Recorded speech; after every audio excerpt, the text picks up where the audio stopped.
So there's a certain type of science fiction, a certain genre within science fiction. There's sort of the pop stuff, and in them the future is very clean, and everybody wears uniforms, and it's that's the way some people see like the idealized, utopian future, and I personally would not be comfortable living there. They would probably kick me out. I'd tear my uniform, and or it'd get dirty and stained from work, and I wouldn't look clean enough to be in their world. I wouldn't limit the amount of things around me to minimalist ideas, minimalist collections of things that were all like really clean and geometric or whatever. And then there's the other kind, the dystopian, post-apocalyptic, whatever, sci-fi, and there everything just is really harsh and scary, right? And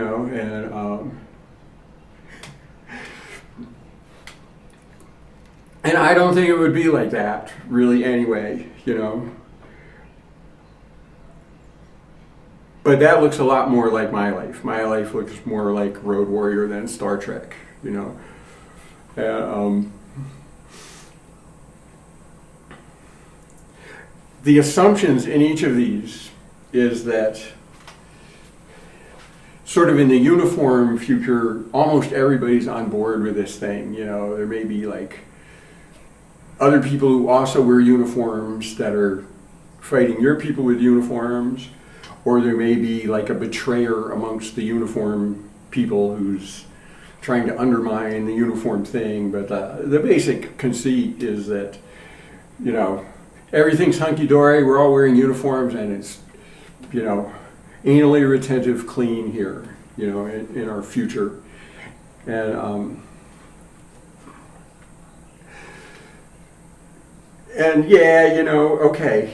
that is the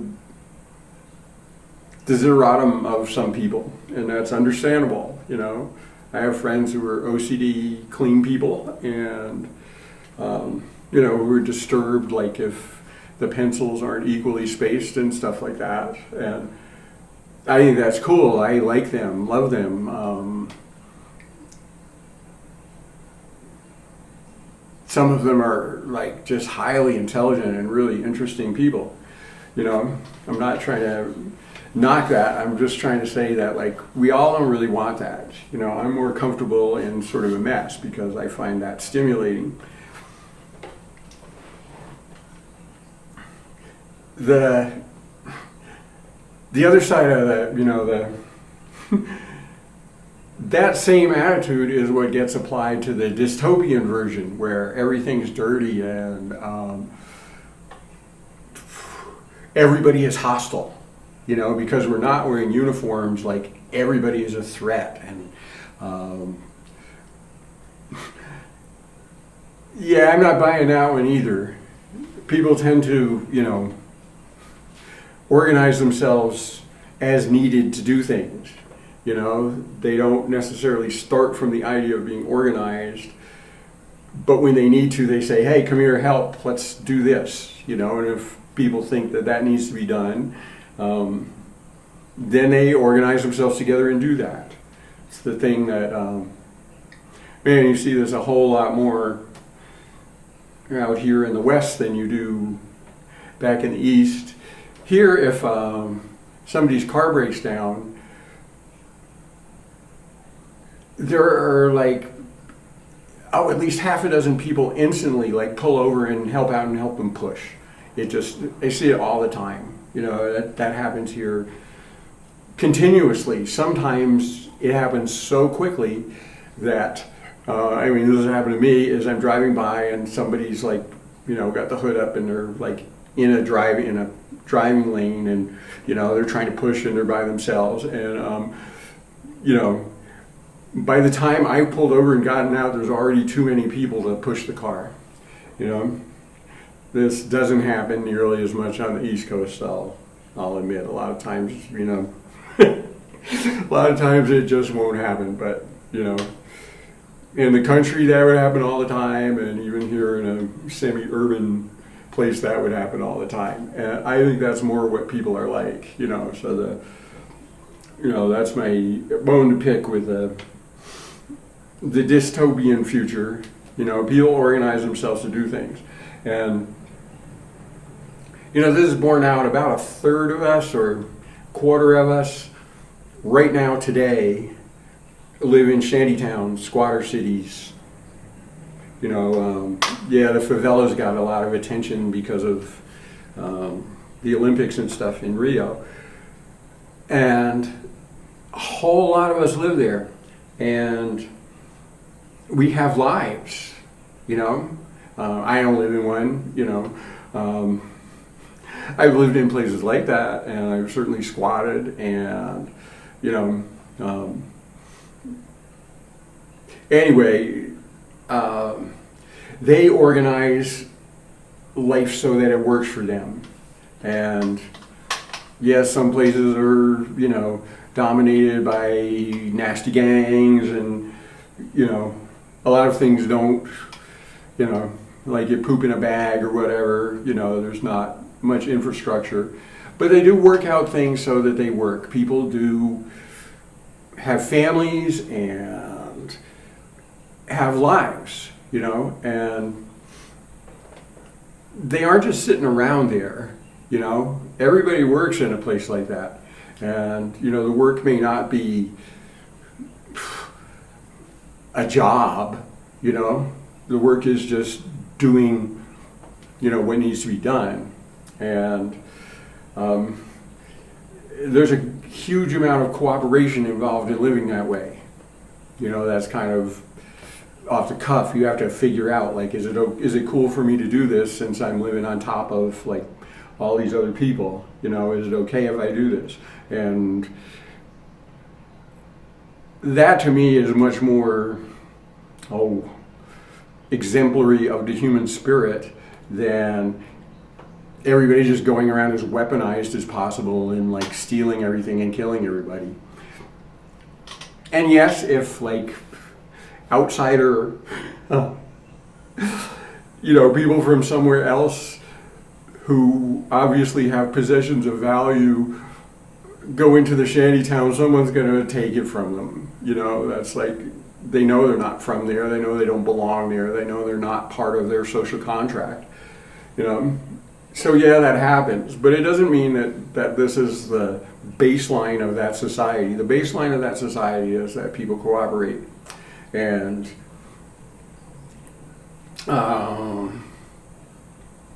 embrace the diversity of their various lives.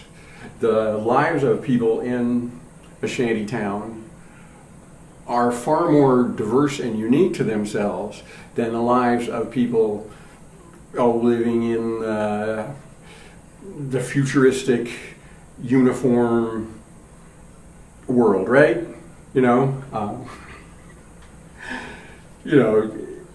It's like, so who's really alive there, right? Like who's like really imagining their life? That's what you have to do if you're not part of a system, a system opposed from above. The shanty towns are systems evolved from below, evolved by their participants for their participants.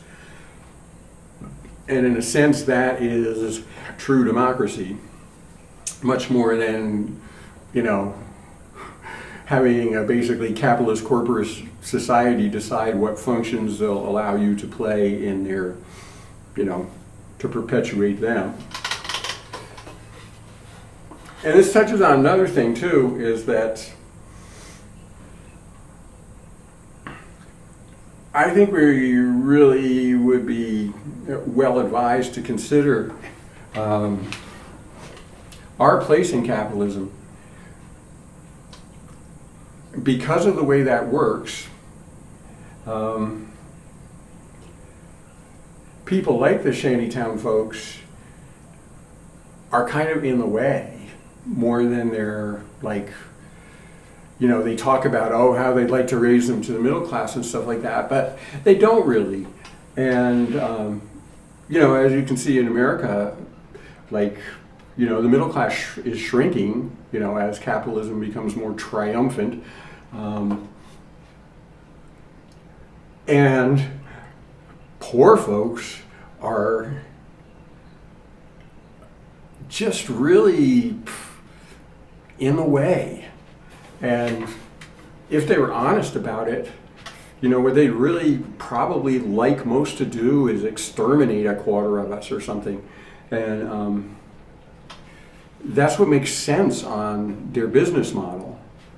The thing about the shanty towns is they aren't customers particularly, they're not an economic base. Most of the stuff that happens in those places isn't about money. It's about finding things and making stuff work and stealing things. I mean, it's not, these are not citizens, in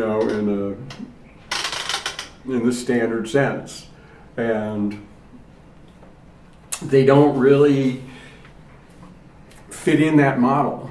And the model, as populations have grown and stuff, is just continually proving to be less and less effective. A system like that worked when there weren't that many of us. Because, you can find something for this person to do and, give them 10 cents, or just have them be slaves, which is, that went on for a really long time in Western capitalism. But now you don't need all those people to make, enough sports cars for some rich guy to drive around in, or big screen TVs for them, or whatever the fuck they want, this is all this talk about jobs. Well, robots are doing a lot of those things now, computers are doing a lot of those things now, there's billions of more people than rich oligarchs need to sustain their lifestyle. Not necessary. And they don't fundamentally have any kind of empathy or belief in the right to exist of other people. They don't really think that way. That system doesn't really work that way. It has winners and losers, and the more losers are, the more you win, right? So, a larger and larger percentage of us, are, regardless of society, in some places it's in these enormous squatter cities, and in other places it's, it takes a kind of different form here in the US, probably in Europe too, but larger and larger percentages of our population as a whole are becoming marginalized. And when we think about the future, this sci-fi thing, which of us are going to end up getting to wear the uniforms and live in our clean, antiseptic spaces of the future, with availabilities of, instant gratification healing machines and, all that kind of stuff. Who's going to end up there? Well, I don't think I would get to be part of that club. If I lived another 200 years, I just don't think I would. I don't think very many of us would. And so our future, the roots of our future are in those shanty towns. And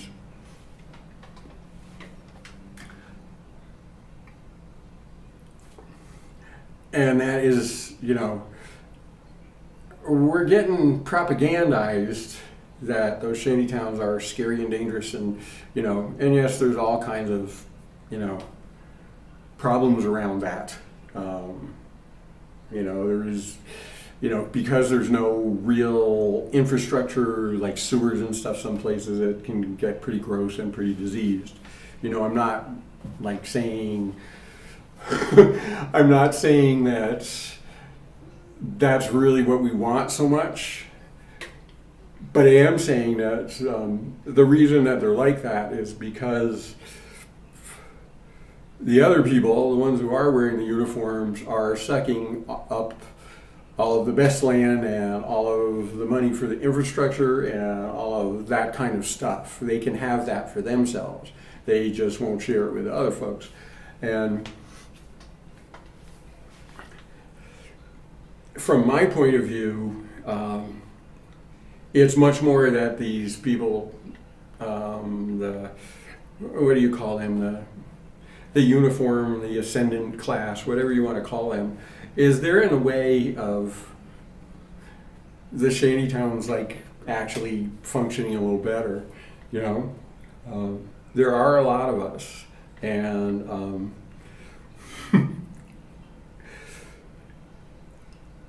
and we don't actually matter to the people who don't have to live like that, like to the people who get, who get to live in the bubble of uniformity.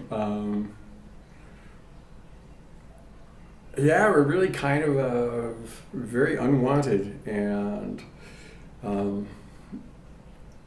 they sort of love plagues to come and wipe us out, They don't want to do it themselves, There's like, they could probably get talked into it though. I saw a Zizek thing the other day that was pretty funny about how like the greatest poets were like were the ones who were capable of like the most hideous crimes against humanity. I was talking about, God, I can't remember the guy's name. He was the Hitler guy that thought up the Holocaust, that basically like organized that. Loved sitting around playing like late Beethoven string quartets, because he was such a sensitive soul. And Zizek's thing was about how that aspiration and sense of noble truth and stuff like that is exactly what empowers people to be like the most monstrous too, anyhow, yeah, there's a okay, anyhow,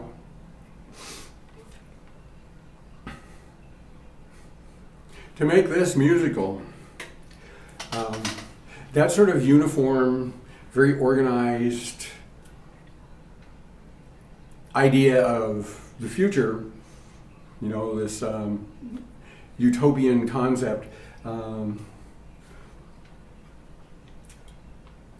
that's a very two-dimensional idea. It's points on a line. Perhaps the line would be vertical in terms of one's importance. One would be this level, that level, this level, that level, kind of militarily organized. Extreme hierarchy, and hierarchy is a very two-dimensional concept. It's not, it's not very organic or dynamic within itself. People just compete to like climb over one another, basically. And that's the kind of, idea that the origins of this kind of thought and the kind of early examples of this are, like the idea that they used to think when they thought the world was flat and that everything went around the earth and stuff like that, they thought all those distances, as Pythagoreanism again, was music of the spheres, is that, all these intervals are at perfect distances and everything is in this, wonderfully antiseptically clean balance, and now that we know more and look at the universe, not so much. No, there are ellipses and they're funky and they do different things at different times, and You know, you can't really just do this with a ruler and compass. You know, like it takes a lot more than just arithmetic to cope with this. And in music, our concept of music is very much that two-dimensional music of the spheres, organized idea, you know. Real life sound has kind of proven those ideas to be fanciful, you know. Yeah, they're sort of made up, they're a fantasy, and that's a nice thing. Good to have fantasies, and you know, it's nice to have fantasy music. However, if your utopian ideal is that kind of, you know, antiseptic uniform, isolated from nature, isolated from surprise in a way, life, then that's the music for you, because it's geared toward that same thing. It's simplified, it's not going to thrust much unexpected on you, it's ordered, it's clean, it's all that stuff. And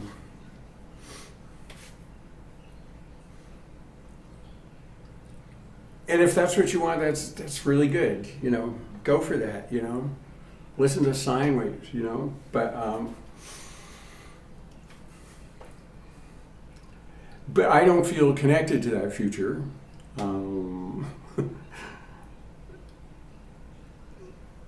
The future I envision is, you know, much more like the shanty towns, embracing far wider ranges of people with different agendas, you know, like when there is no system, agendas have to kind of be carved out, you know. Everybody gets a life, you know. You figure out how to get a life, and, you know, there's no difference in a shanty town if some bully domineers, you know. Who of us isn't getting bullied by some rich bastard that, you know, controls some part of our lifestyle, you know? It's like, you know, rich people don't want to pay for poor people to go to doctors, so we're getting bullied, you know. A certain crowd of rich people don't care what poor people get to eat, so we get, you know, fast junk food, you know, etc. We're all being bullied all the time. There's nothing unique to that about this horrible dystopian, cop-free, you know, favela or whatever. You know, it's exactly the same. You know, it just sort of happens on different platforms. You know, I know that when I travel to the East these days, if I don't kind of change my clothes, or I get profiled, you know, in New Jersey, you know, in Massachusetts, you know, like, so we all get bullied. There's nothing,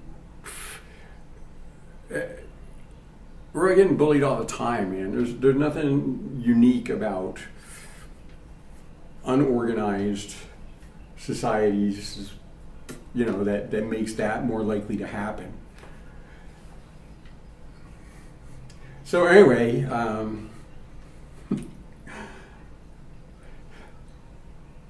the future I see is much more complicated, and there's a word I like of that is heterotopian, in that they're instead of being this single, you know, utopia as there is in the, you know, the Star Trek universe or something like that.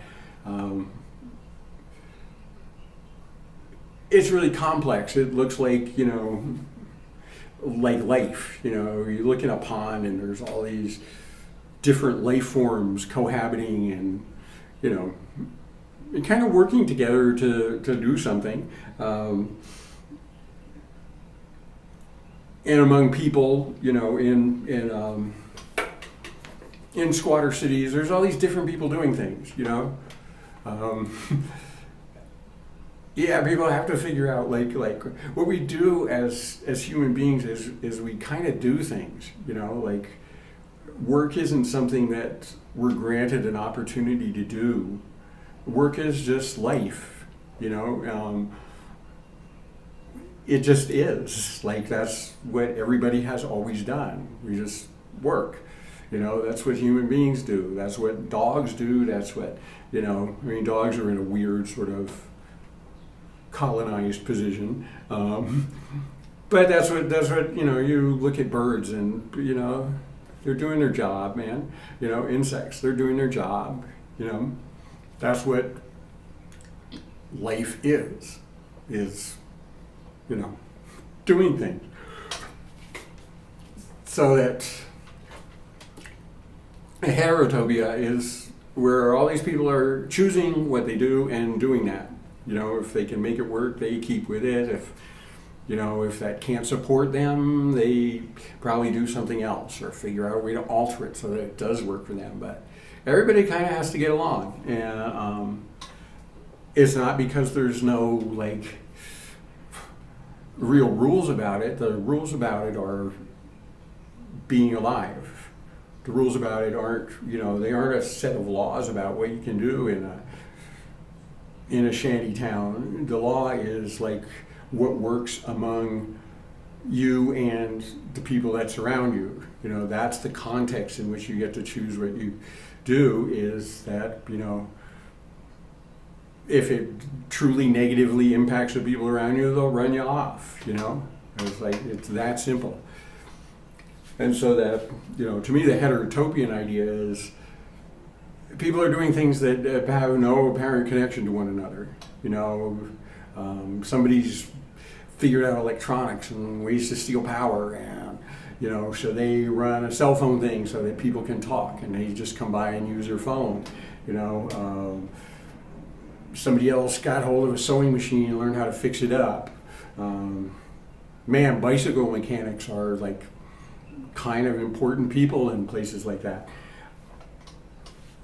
It's people that figure out how to do things and make them work. Somebody else probably goes down to the rich folks part of town and steals bicycles, so that they can have them, or, steals this or that. I don't know, because I don't live there. I live a nice middle class American life. But the thing is this is what, that life, oddly enough, is what, it's that unrestrained, unregulated kind of life that the right-wingers always talk about what they want, except it doesn't have a police state with it, and it doesn't have an economic elite controlling it, It's actually the real, you want a free market, that's where it is, and the free market ain't on Wall Street, man. The free market is, however, I think there's 20 million people that live around Mexico City, in what's called a slum. Anyhow, yes, this is about music. The envisioned tonal world of the conventional system is very much an analog to the social world of, the uniform antiseptic cultural idea. And this was just instinctive long before I had any sort of theory about it.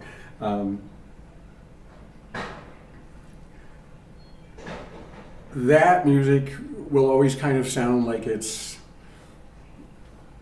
aspiring to that society. And that makes perfect sense. It was thought up by people who aspired to that. And it was actually thought up when people really didn't know any better. Like there's,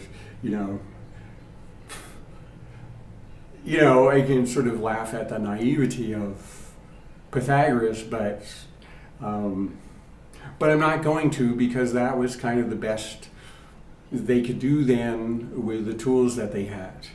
Like they couldn't get far enough away to see that the Earth was round. And, they didn't have the mathematical tools yet to figure stuff like that out. So they just kind of said, well, okay, it probably works like this. And they liked clean ideas. And that's the root of that. And so music has aspired to sound like that. And however, I see this heterotopian world that's basically better shanty towns. There's no reason that shanty towns have to be bad. It's like people go in there and get the water purifiers and life gets better. Or people go in there and, one way or another, and it's not necessarily people go in there, it's like people from there go out and get things that improve the life there. There's people on computers right now. They're doing cool shit on computers in a tin shack. There's people doing all kinds of things in there, that may not appear valuable, for sitcom USA, but that are real things, and and people do improve their conditions of life and figure out better ways of doing things amongst themselves.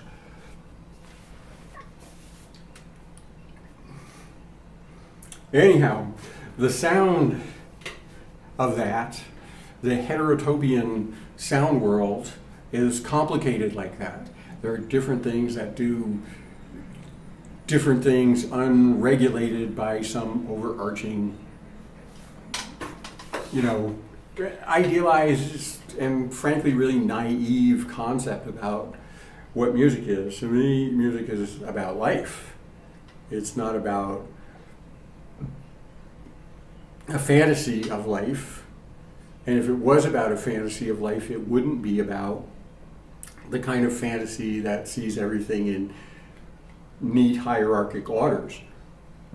It's a fantasy that sees the value of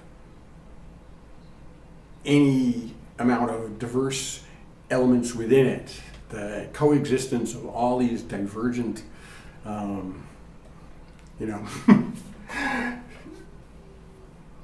what do you call them? Life forces? I don't know. Like you get a life and you do something with it, and so, whatever.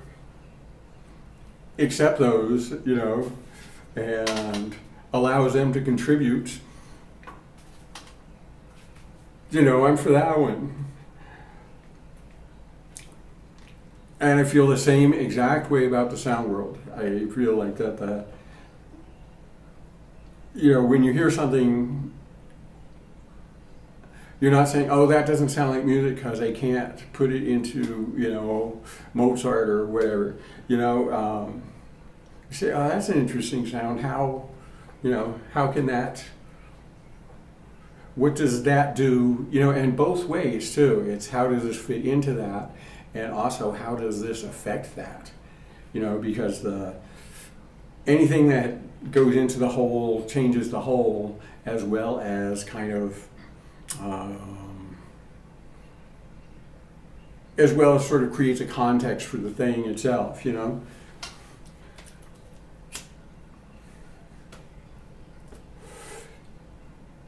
Anyhow, so I call it the music of resonance because it's about how everything resonates together, as opposed to this music is kind of about keeping unwanted resonances out of it. And that's kind of what they built their instruments to do, and it's absolutely what they conceived their theory to do. And again, I'm not trying to shit on that really. it's totally understandable where that comes from. But it comes from hundreds of years ago, and even thousands of years ago. And it hasn't been reinvigorated very much by thinking about the real world that we live in, which has changed. There's lots of us. We need, we need systems, that accommodate that. If we believe that everybody's valuable and, we want us all to have a life.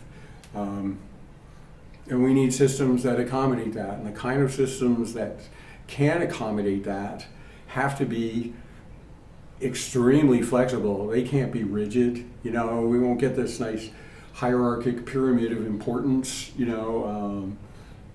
No, we'll get a thing that kind of, does that and grows, and probably grows more in the shape of, like there's those cool starfish things that that grow and just make amazing shapes. What are the real shapes of things? What do things really look like? Theoretically, things are, points on straight lines, you could plot DNA along a straight line, but if you look at an actual piece of it, it's this twisted, convoluted thing,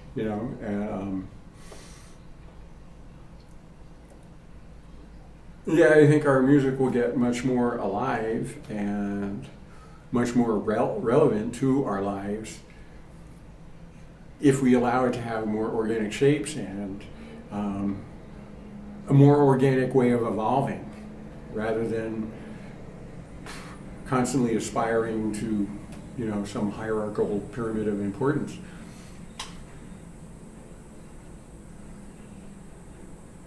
Anyhow, what futures do we see, and where do we honestly see them going? And who do we see ourselves as within them? I suppose the fantasy of order is that it will be so well ordered that no matter where you end up in the pyramid, everything will be hunky-dory. But I think, with the great experiment of Western capitalism, that isn't true. And with the great experiment of Chinese socialism, that isn't true. It's not that good. What this kind of reasoning and this kind of perception ends up producing is kind of crappy. We can do better, right? Yes, we can. And part of doing better will be part of letting our music get better. Let's live realistic lives. Let's have realities that aren't subject to stuff we didn't think up. Let's have realities that we help to generate, and that all of us help to generate, that accommodate what we want to generate. It's not as simplistic and one-ended as we'll just walk around killing everybody else. I think that's a totally stupid idea. And yes, it's what Cortez did. It's that model is so obviously it's so obvious where that comes from. Who thinks that way? Oh, guys like Cortez think that way. That everything is hostile and you just kill it. And we aren't really like that. Nobody's ever killed me yet. I've known all kinds of people and gone all sorts of places. It's most of us want to, either do things with people or do our own things and kind of ignore people. It's we're not based on hostility toward them. We just want to kind of do what we do. Make our little portion of heterotopian.